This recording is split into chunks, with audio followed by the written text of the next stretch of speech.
दोस्तों आपका RRP solution में स्वागत करता हूं। डॉक्टर जॉन मडीना की ब्रेन रूल्स बुक एक बेहतरीन बुक है। दोस्तों कि आपने कभी सोचा है कि आपका ब्रेन यानी दिमाग कितना पावरफुल है? ये सब दो नंबर्स को समझ सकता है। आपका ब्रेन सिर्फ पावरफुल ही नहीं बल्कि बहुत तेज भी है। क्या आपने कभी सोचा है कि जब आप कुछ पढ़ते हैं तो आप उसे कैसे समझ पाते हैं? ये कमाल आपके ब्रेन और उसके अंदर लाखों न्यूरॉन्स का है। ये कितने आश्चर्य की बात है कि एक छोटी सी जगह में आप अनगिनत इन्फॉर्मेशन स्टोर कर सकते हैं। इस बुक में आप सीखेंगे कि ब्रेन कैसे काम करता है और आप इसे हमेशा अच्छी कंडीशन में कैसे बनाए रख सकते हैं। ब्रेन बहुत ही दिलचस्प और हैरान कर देने वाली मशीन है। ऑथर ने इस बुक ब्रेन के 12 सीक्रेट रूल्स बताए हैं। इन 12 रूल्स को पढ़कर आप अपने दिमाग की पावर को 12 गुना बढ़ा सकते हैं तथा दूसरों से ज़्यादा सक्सेस बन सकते हैं, ज़्यादा मनी और हैप्पीनेस पा सकते हैं। Rules number 1, exercise boost brain power. इसमें ऑथर दो लोगों से मिले, एक का नाम जिम था और दूसरे का नाम फ्रैंक था।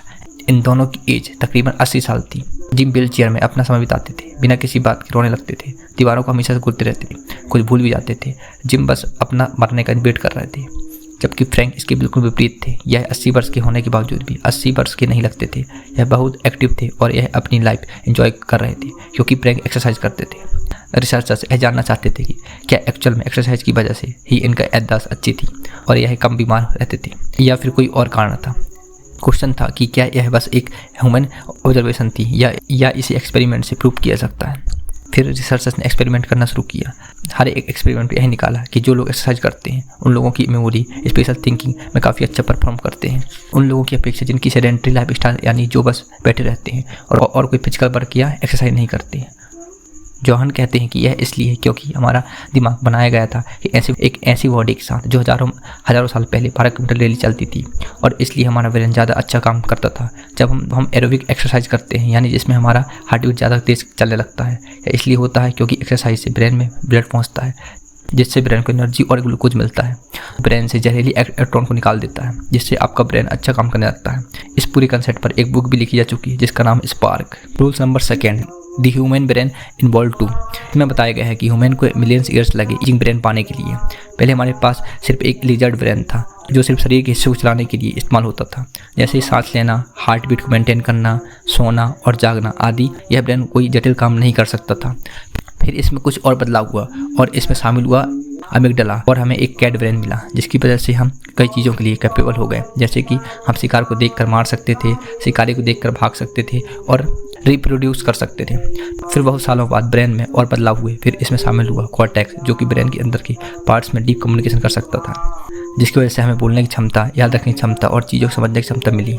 और यह सब इम्प्रूवमेंट कब हुई? जब ह्यूमन सवाना में आए और जब हम 4 टांगों की बजाय 2 टांगों पर चलना सीखा, जिसकी वजह से हमारे शरीर को कम ऊर्जा की आवश्यकता पड़ती थी और वह सारी एक्स्ट्रा एनर्जी ब्रेन को डेवलप करने में यूज होती थी। इसकी बदौलत हमें यह अमेजिंग कॉम्प्लेक्स ब्रेन मिला।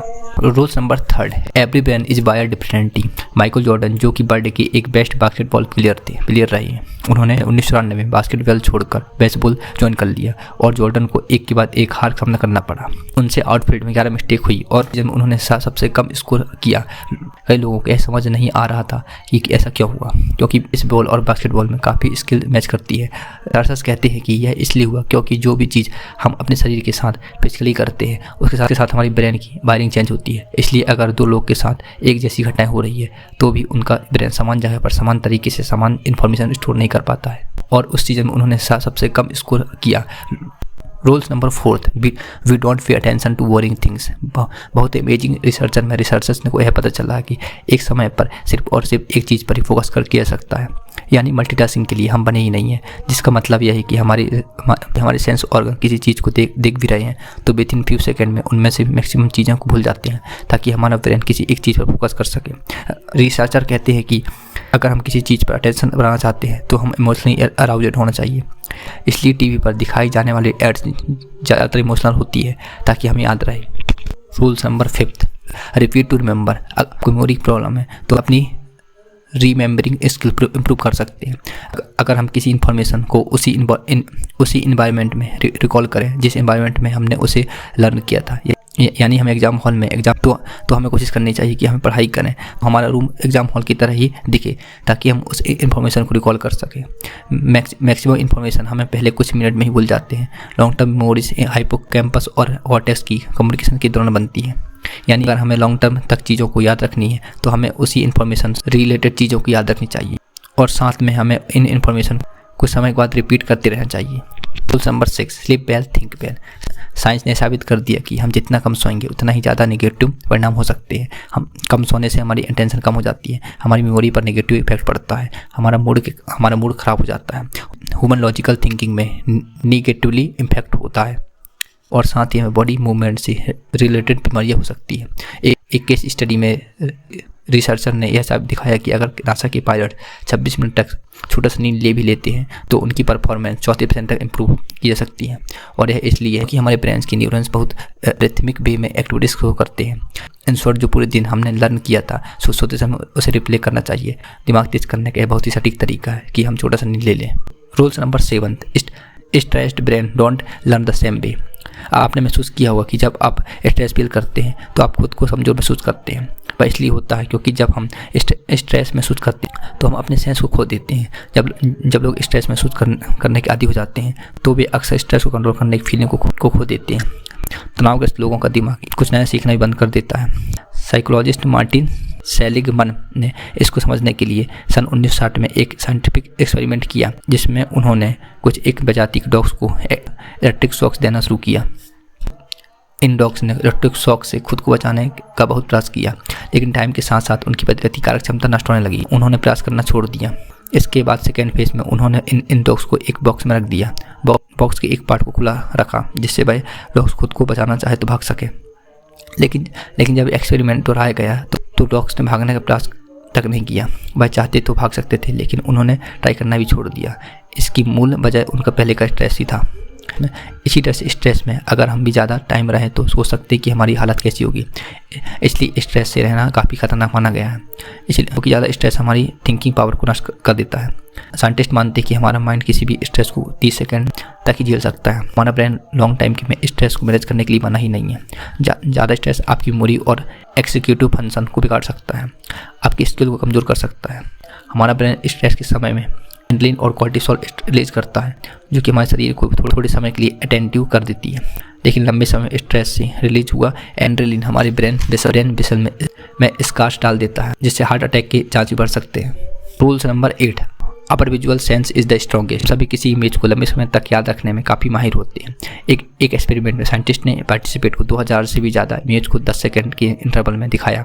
कुछ दिन बाद पार्टिसिपेट को उन इमेज को याद करने को कहा गया तो आश्चर्यजनक रूप से पाया गया उन्होंने 90% एक्यूरेसी के साथ उन इमेज को याद कर लिया था। एक साल बाद भी पार्टिसिपेट का एक्यूरेसी रेट 65% था, यानी कि लोग जब इन्फॉर्मेशन को सिर्फ सुनते हैं तो सिर्फ 10% ही 3 दिन के बाद याद रख पाते हैं। लेकिन जब उस इन्फॉर्मेशन को विजुअल और ऑडियो के साथ देखा जाता है तो वही इन्फॉर्मेशन 65% तक याद रह जाती है, जिसको पिक्चर सुपीरियॉरिटी इफेक्ट कहा जाता है। यह रूल्स बताता है कि हमारी विजुअल सेंस हमारे किसी भी दूसरे सेंस से सबसे ज़्यादा स्ट्रॉन्ग इन्फ्लुएंसर है जो हमारे ब्रेन में सबसे ज़्यादा इफेक्ट क्रिएट करती है। Rules number 9, stimulate more of the senses.